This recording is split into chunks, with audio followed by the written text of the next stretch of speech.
Hello Troglodyte Tribe and welcome back. We are at the guitar show in Birmingham, UK's largest guitar show, and I'm here with Jason Hunt, the brainchild of the guitar show, the man, the myth, the legend who makes it all happen. So welcome and thank you for letting me come talk and chat with people and having a chat with me today. No, thanks for coming. Talk to us, how did this all start? What's the seed?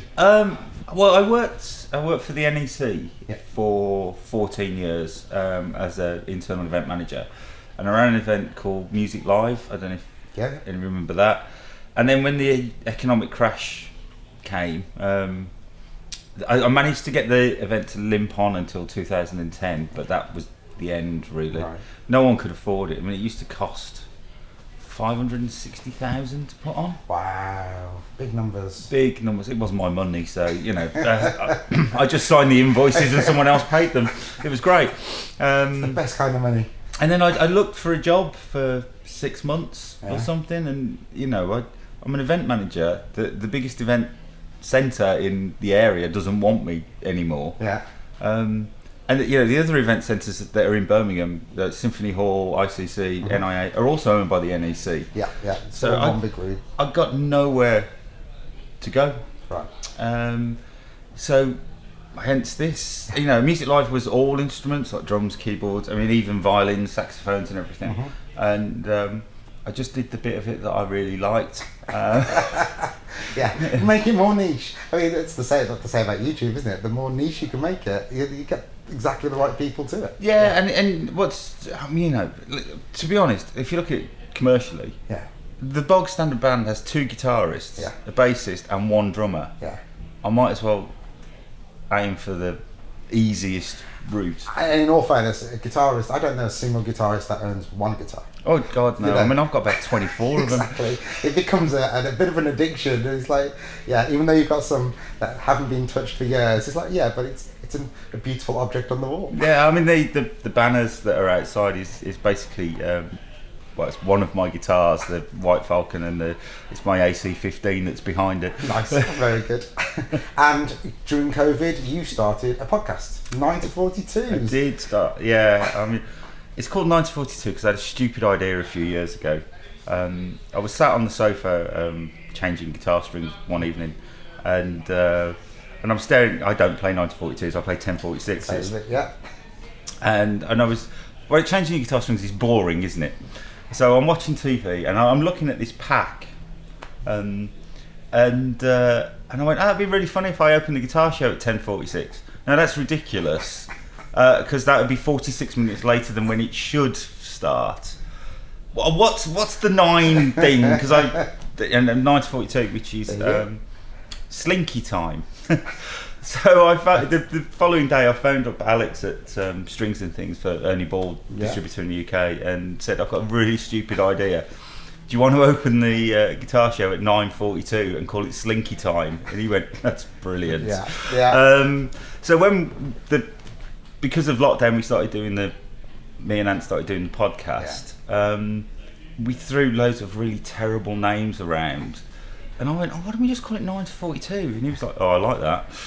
And if you listen to the podcast, I'm going to put a link to it in the description, but this is the famous cloakroom. The famous cloakroom that used to have cat litter in it and stuff, but actually they've really cleaned it up over lockdown. Yes, but poor Ant was locked in this darkened room because obviously I haven't got time to record multiple podcasts. Yeah. So Ant does them solo at the show, sort of thing. Yeah. And how is Ant? Is he around? He's around somewhere. I haven't seen him for the last hour or so. We're going to actually come in here and do some recording with some of the artists that are here today. Excellent. And they've got some really great people coming this whole weekend, haven't you? I mean, it's weird that you kind of I've lost like the big American artists that I usually bring over, your Phil X or your Duff McKagan or whatever, because of COVID. But actually, in much the same way as the event has become very British because of Brexit, I've lost all of my European, apart from a couple that have weathered the pain of coming over here with carnets and all kinds of things.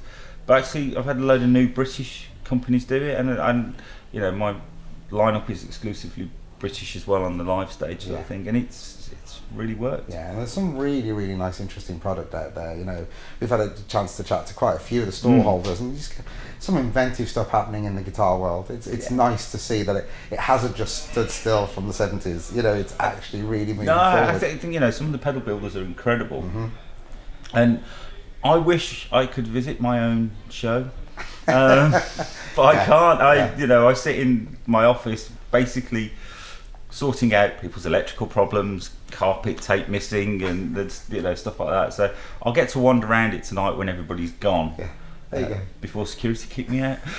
Well, you can jump on the Troglodyte channel and see some of the people that have the show. Brilliant. And so, on your other hat, you're part of BIMM. I am. I'm a course Talk leader. to us about what BIMM is, because this looks really, really interesting. So BIMM is essentially a music university. It started in Brighton, I don't know how long ago, 18, 19 years ago. Right. And it stood for the Brighton Institute of Modern Music. Right. And then they opened Bristol, Manchester, London and Birmingham. So it became the British Institute of Modern Music. Right. And then they opened Dublin, it became the British and Irish Modern Music, and then we opened Hanover and Berlin, and I don't know what BIMM stands for anymore. I think it's just BIMM. Just BIMM. Now. You have some incredible guest lecturers coming through. It's honestly, I sit in the kitchen, and I have breakfast, you know, coffee, with the most incredible people. Like there's Susie, who sings for Robert Plant. Yeah. She's basically Alison Krauss when he's not with Alison. Check her out. She's a wonderful voice. Yeah, she's just incredible. You know, I have breakfast with her on a Thursday morning, and you know, Rich Watson's in, Steve Lawson, and these are just regular lecturers. And then the guest speakers that come in are incredible. It's a really nice place to be. I started at BIMM Bristol because Birmingham didn't exist at that point. There's about 6-7 years lecturing in Bristol, and then they opened Birmingham. I did both for a while, and then it was like, well, one's 12 miles from my house and one's 77 miles from my house. I think I'll stick with the 12 miles, thanks. And then became course leader for the event management degree and the music business degree. And with your NEC background and the guitar show, I mean, it's just perfect, isn't it? It's a real experience that you're bringing to these. In fact, all those people that are in my office when we just come out, they're my event management students. Nice. Yeah, there you go. And come and see how it's done. What's weird is they, you know, because of COVID and stuff, you know, I stand in a lecture going, I'm an event manager, I do this, I do that, and they've never actually seen it. Yeah. And they seem to be quite enjoying it at the moment. But it's good to be back out in the field, making things happen for real people again, rather than virtually. It is, you know, I've got a very specific skill set. It's not very wide. And not being able to do it has been horrible. Yeah. You mentioned in the podcast that one of the things you really missed was your office. It's just that regular normality that. My office is in the back of my friend's tattoo studio. When he started, he had to move, and he said, I can't afford the new building. Do you want to give me your office rent I was in one of those horrible dead serviced office buildings. Can you give me your rent, have the office at the back? And I was like, great, because I get to hang out with a mate. And you know, it's not like we spend all day chatting because he's obviously tattooing and stuff, but we meet over the kettle, and it's just nice to have a bit of company sort of thing. And I really like my office. It's like man cave, for want of a better description. And again, anybody who's watched the Troglodyte videos, it's all about caves. You know, there's guitars hanging on the walls, and you know, Paul's tattoo studio, he's got guitars hanging all over the walls as well. You know, all of their artists, I don't know if you've got a tattoo, but they have like workstations where all the ink and everything sits on top. In the tattoo studio, it's all Marshall 4x12 cabs that the ink sits on. It's quite a cool place. Cool. And I just really miss hanging out there, you know. I didn't want to work from home. Yeah. I tried it, didn't enjoy it. I couldn't separate work and home. So I had to get an office so I could shut the door at the end of the day, sort of thing. Yeah. As with any event organiser, you're at one, fixing the problems at one, and you're probably already well into thinking about the next one. I am, and I've got a real quandary. I'm going to ask the exhibitors when they'd like the show, because traditionally it's the end of February. Yeah.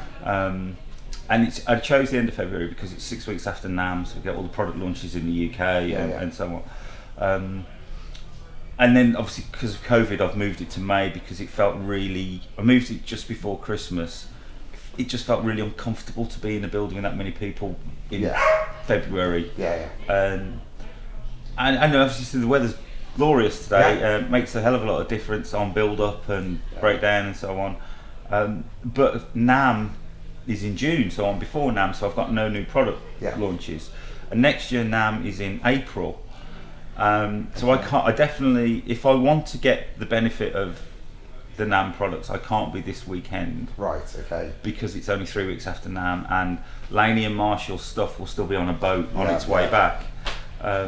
So do I just wear the pain and go back to the end of February and accept that NAMM moves in 2024 back to the middle of January? Right. Or do I stick with May but have to push it later in May, but then there's a bank holiday at the end and no one wants to do a show over a bank holiday weekend? It's really complicated. So I'm going to ask the exhibitors when they want the event. And it's not my event, I just organise it on behalf of the industry, so let them decide. Amazing. So what we'll do again is we'll put in the description a link to the Guitar Show website, so just keep your eye on that. Also, you're really active on the socials, so jump on their Facebook and their Instagrams. Again, I'll put all the links in the description below. Say active, I just post stupid memes constantly. Stuff that keeps me smiling in the morning. It's like, there you go. So again, thank you ever so much for letting us come round and talk to everyone today and having a chat with us. Thank you ever so much, Troglodyte Tribe, and we'll see you next time.